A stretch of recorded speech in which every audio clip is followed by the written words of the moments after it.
Naroon eh.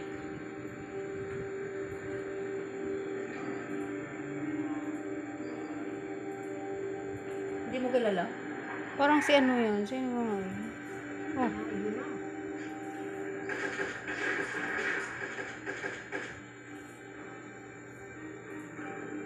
Talo ka.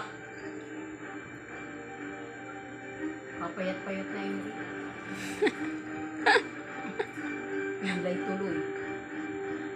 Malamang ang personal na awat maaari ding negosyo ang motibo ng patay. Ano ba ang ibig sabihin? Tingin mo sa akin, senyor. Mayroon ba akong dapat ang tanong? Diretsuhin mo na ako kung meron ikaw. Pumunta ba kayo dito para baskusin ang burol na ako?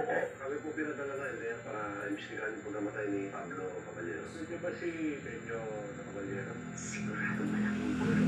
Dahil kapag nagkita si Ramon at Ritor.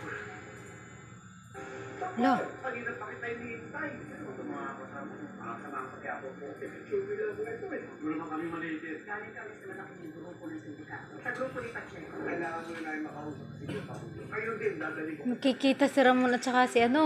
Ay, hindi ang palaya. Yung babaeng nakalaban ko kanina. Magaling ka. Pinabili ko. Hindi pumatay sa akin.